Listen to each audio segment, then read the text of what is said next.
ကူလေအေးကူ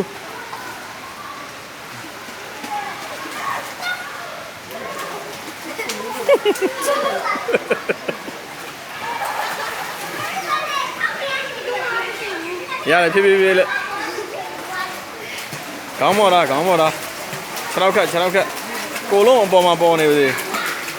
အေးဟုတ်တယ်လက်ကိုရေအောင်မှာပဲခက်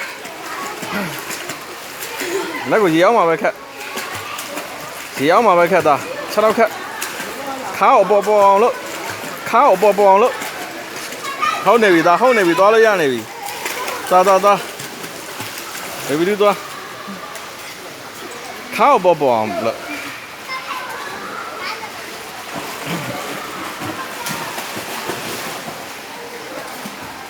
နှစ်ချက်တည်းနဲ့ချ၄ချက်ခက်လေ Yeah ၄ချက်ခက်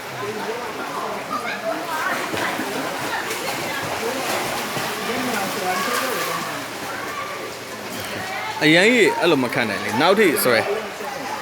မညာပြမှာနောက်ထိဖြည်းဖြည်းဆွဲကန်ပြီးထွက်သွား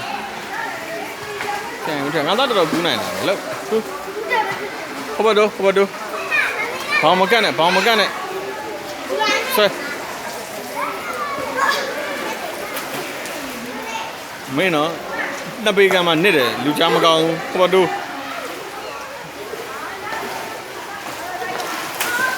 ဖြည်းဖြည်းချင်းခက်ဟုတ်ပြီ၄ချက်ခက်တပ်ပြန်ရှူတက်ကိုစောင်းပြီးရှူလေလူတို့က6ထောက်လို့ရလို့6ထောက်လို့မရတဲ့ရေဆိုဘယ်လိုလုပ်မလဲ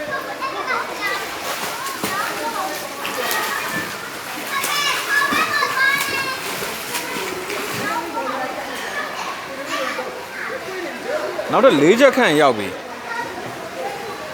ခက်တစ်ခါတည်းနဲ့တော့ရအောင်သွားအေးတစ်ခါတည်းရလားတစ်ခါတည်းရတယ်တော့ခက်